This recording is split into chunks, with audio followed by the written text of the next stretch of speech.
G'day everyone. This pretty little pink and white race car was built from a rare, and I have to say rather crude, resin kit. It's the 1956 Indianapolis 500 winner, and this video shows the full build from preparing some fairly averagely cast parts through to painting and final assembly, and how to get addicted to musk sticks. It's a 1/43rd scale kit from an American manufacturer, MA Scale Models, and it's of the John Zink Special driven by Pat Flaherty in the 56 Indianapolis 500. It's a 4-cylinder Offenhauser engine car built by AJ Watson. It's mostly a resin kit, but it's also got a bag here of the white metal parts, rubber tyres, and a vac-formed windscreen. The model has just a single sheet of instructions, and there's no step-by-step process. It's simply an exploded illustration of how the parts fit together, and not much in the way of colour callouts. It just says the body is white and the seat's flat black. That's it. The kit did include, however, a couple of colour photographs of a built-up model, just so you can get a bit of an idea of what the thing is supposed to look like when done. But with this, the wheel colour on this, I've never seen photographs of this race car with that sort of a bluey grey coloured wheel. The kit included a single but small decal sheet, and it had a fairly matte finish on it. Don't know how old this is, and the decals did prove to be a bit of an issue a little bit later on. Now, the casting on this thing is pretty rough. The base plate does not fit inside the recess in the main body properly. And the main casting, it's not a particularly smooth finish on it. It's quite pitted, and you can see here there are massive width panel gaps. It's also got a whole bunch of different holes that need to be drilled out to fit the axles through and fit the suspension components too. So there's a little bit of preparation involved with this before it's going to be ready for paint. Around the cockpit, the surface is quite jagged around there, and I ended up cleaning that up a bit. The base plate includes the seat and transmission tunnel, which is offset in these cars, and just again fairly basic detail. It's got some seat belts cast into the seat, and you'll see the shiny bit at the bottom. That's some epoxy glue that's been put on by the manufacturer. The casting of the resin was really thin through the middle there, and I think they've just put that on to try and strengthen the part so that it doesn't break. Now, I've read and been told that with resin models, it can sometimes be difficult to get the paint to stick to them. They need to be properly cleaned. So first step was hot soapy water and an old toothbrush, and scrub. All of the resin parts were thoroughly cleaned. I thought it would be best to get the mounting of this onto a plinth organiser before I got too far into the build. So I drilled a couple of holes into the base plate where I thought some screws could go through without breaking the base plate. You'll see here the light coloured part in the middle. That's because it's so thin at that point, the sunlight's shining through. So I put some holes in and also measured up on an MDF base where I want those holes to go, and drilled them and countersunk them from behind. And then when a couple of countersunk screws go through, I just use some washers to provide some spacing between the plinth and the model to sort of get where I want the ride height to go. These are some of the white metal parts, and some of the parts are cast okay, but the wheels in particular are not very good. Now, the kit includes 3 different styles of wheel, and photographs from 1956 show the car did use each of these 3 different types at some stage during the month of May. I've ended up having to go with the middle ones and the ones at the top, the solid wheels, because the 2 at the bottom, they're unusable as far as I'm concerned. The casting of those is terrible. The other thing that is a bit frustrating with this kit is the real car, the wheels and tyres on the rear are a larger diameter than those on the front, but all of the wheels and tyres provided in the kit here are exactly the same size. As was common of race cars in the era, it uses these knockoff wheel nuts, or spinners I think they used to call them, and they're white metal parts. So these ones here you can see still on the sprue, I guess that's what it's still called, the metal sprue. They need to be cut off, and these other 2 I'm just test fitting in the wheel. So I had to drill the middle of the wheel out sufficiently for these to drop in, and doing all of this before there's any paint on it to make sure that all of the parts fit together before we get to the painting stage. Quite a bit of drilling holes, scraping the mould lines off parts, just general preparation, and assembling all of the pieces to make sure it fits together properly before we put paint on it. Then it was on to fitting the components into the body. So this is all just dry fitting. So once the holes for the axles and the suspension mounts were drilled out, it's a case of fitting them in. Most of them, the fit actually wasn't too bad considering the quality of the casting. This is doing the rear suspension, and same with the front. Everything fitted not too bad. And here I've put the wheels and tyres onto the rear axle just to check the ride height, and I think they've done a pretty good job actually of getting the ride height as per what the photographs are. Part of getting all of the parts prepared was also to get this base plate to fit. Now the front of it's got a little tongue on the front that fits into a groove at the front of the model, but the back has to be secured by a screw, and you need to drill the hole for that. The screw is provided in the kit. There was a lot of sanding and filing required to get that to fit, and I've been told that resin dust is bad for your health, so all of that was done wet sanded so that there was no dust flying around. Also had to remove quite a bit of material and reshape around the top and the back of the seat to get this to fit properly into the main body. And then once all of that was fitting okay, it was finally time to start gluing some parts in. So the dashboard and steering column, I just use a 5-minute 2-part epoxy glue. The shifter here is just a bit of super glue, CA super glue. And then it was time to get some surfacer on the model. Now I've used SMS black surfacer here. I decided that since the resin's fairly translucent, we'll put a coat of black on to eliminate any possibility of light shining through. I used the black primer on the insert as well, and just brush painted some metallic colours on the floor and the transmission. I've also, you can't see it here, but used some flat black on the seat belts and a little bit of chrome on the buckles. After the initial black primer, I used Tamiya's grey primer, and this is where you really see how bad the casting is. There's little porosities and bubbles all over the model, but particularly on the bottom edge of it. And inside the model, it's just a mess. Not that that's a big issue because you can't see that when it's assembled together, but I was just amazed at the number of holes. If any of you have built resin models before, let me know, is this normal or is this just a bad example? Just used Tamiya's liquid surface primer, just using a brush and painting that on and pushing it into the holes. Some of the holes were so big it required multiple applications of primer to fill them. Once the main holes were filled in, I just wet sanding the body to try and get it some sort of a smooth finish out of it. The sanding block here is from SMS. I bought some of their sanding blocks at Model Expo and just cut it down smaller so it's a smaller piece, easier to use. But they're no good for wet sanding. Whatever the adhesive is that holds the grit to the foam doesn't like water. I then threw a coat of Tamiya white primer over the whole body to get a consistent background, and then put a couple of coats of Tamiya's TS26 pure white for the body colour. Then there was some semi-gloss black painted on the inside of the cockpit, and put the first decals down, which is just the gauges on the dashboard, and that all went down okay. So then it was on to the external decorations for the livery, and that's when the problems really started to happen, because when I put this pink strip in the water and then tried to move it onto the model, it just broke apart. And I don't know whether that's because it's just a poor quality decal, or more likely it's just that it's really old. Either way, it's basically unusable. For some crazy reason, I tried to put it all on the model and see if I could get it to patch together, but clearly not. So after cleaning the decal parts off and cleaning the body, I masked up both sides and sprayed them. I used a mixture of SMS clear pink with just a dash of this sort of a milky pink into it as well, which is a Holden automotive colour. And you can see here, it's not an exact match to the pink of the decal in the kit, but who's to say that's correct in the first place? But it's close enough for what we're doing with this model.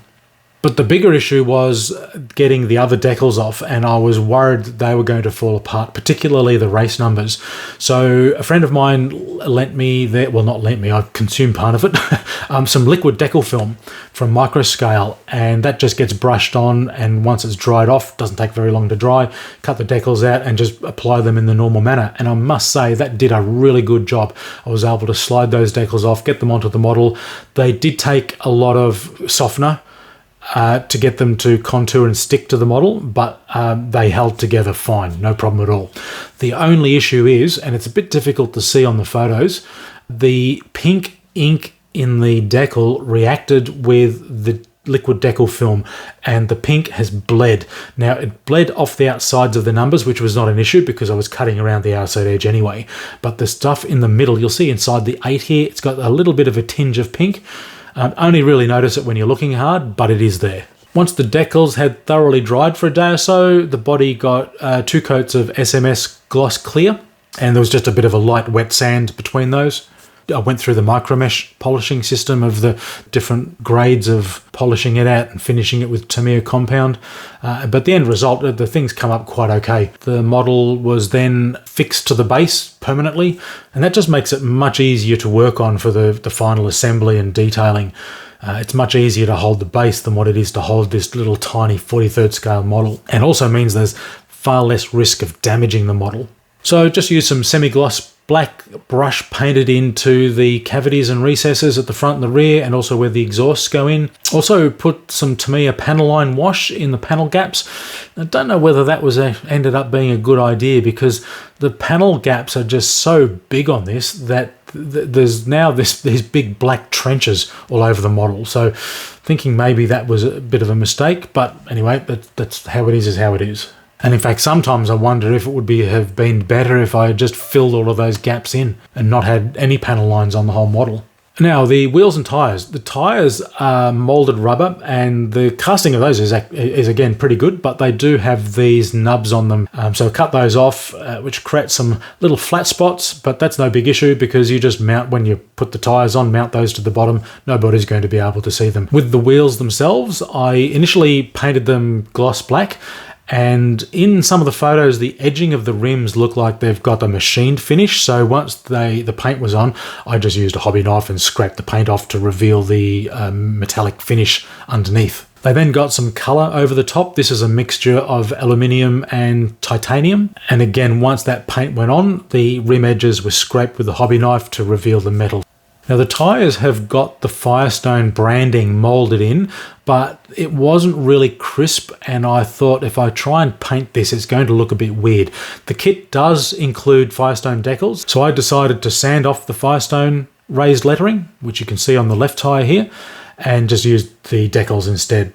The tyres were then cleaned up and fitted to the rims, and then the wheels were sprayed with some gloss clear. And the main reason for that is to provide a paint surface for the decals to stick down on rather than trying to get them to stick on the rubber. Now, the decals were not quite the right radius of the wheel, so they're not perfect either. But I think overall it's better than using the raised surfaces that were cast into the tyre.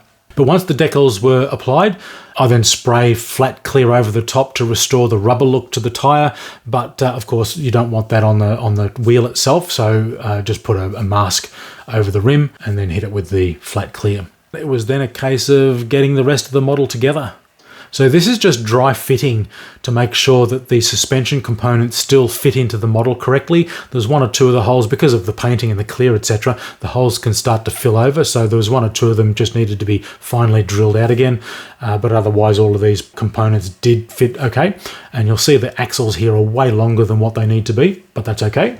So then it was on to permanently fixing the suspension components into the model, just using CA glue to hold them in place. I also significantly shortened the axles so that it was just this small amount protruding beyond the brake disc, and I was just using that to roughly locate the wheels for later on. The steering components also get fitted in at this point. Again, just a dab of CA glue and they pop into their holes. The knockoff wheel nuts were painted gloss black, and then they've just received a bit of the chrome from Green Stuff World to give a nice shiny metallic look to them. For the exhaust pipe, I ended up polishing that down to use the natural metal finish. So after cleaning it up and polishing it, I put some clear blue and yellow on the headers just to provide a little bit of heat staining. The exhaust looked really good at that point, and then I put some clear over the whole lot to seal it in. I also later on put some wash into the joins and the bracket that holds the tail of the pipe. As we saw before, the grille is actually a decal, and then the starter tube fits in a hole. With the tailpipe, I drilled that out a little bit, just put some black paint inside to give it the effect of being hollow. And the fuel cap is also metal finish. That part's been polished up. The recess that it sits in was painted with some black, and then I've just used the crystal clear from Microscale as the adhesive. Also here, the padding around the cockpit, that's been brush painted with some semi-gloss black, although I did use a bit of masking along the edges to get a straight edge. The windshield is this weird looking vac-formed part, but when you cut it down, you end up with a nicely curved and in shape windshield. And then it's time to fit the wheels. I had better explain the musk sticks. When I was building this model and sourcing the pink paints, it just reminded me of musk sticks that I used to eat when I was a kid. So went to the supermarket, bought some, got addicted, more or less, and I don't know how many bags of musk sticks were consumed in the building of this model, but I know it was a lot. So that's the story of the musk sticks and why there's musk stick pictures. Those of you who might have followed the build on Facebook will have known that. Now the wheels and axles are very loose fit, and I've done that on purpose because I use a 5-minute epoxy glue to fit them on.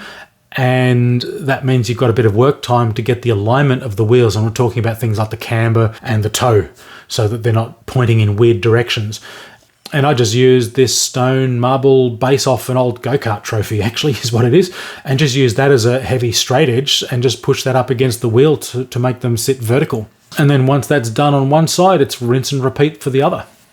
And sort of the final piece of work on the model was the hood hinge that runs down the centre of the bonnet. I was not game to try and paint this by hand, and just coincidentally at one of my local model club meetings, one of the modelers there had been using some of Hasegawa's mirror film, and it looked brilliant. So ended up getting some of that, and this is just a very small strip of the matte metallic version of it.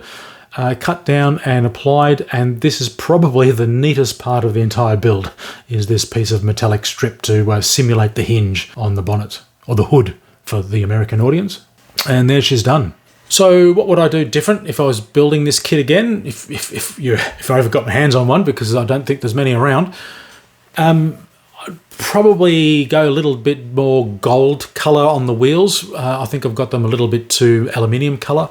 And also consider filling in the panel gaps, because the panel lines on this are just way out of scale. And once that black wash went in, I think it sort of deteriorated the look of the model a little bit. When you look at photos of the real car, you can't really see the panel lines anyway, so I'm thinking if you fill them in and see how it looks, maybe put a really thin decal to represent them. I don't know, but that would certainly be something to consider and even look at for other builds that I'll get to. But overall, I'm fairly happy with the build. It was a rewarding build in that I've now got a model that a lot of other people don't, because as I said, I think it's a pretty rare kit, this particular thing. I know Carousel 1 have done a 1/18th version of it, but I mostly build and collect 43rd scale.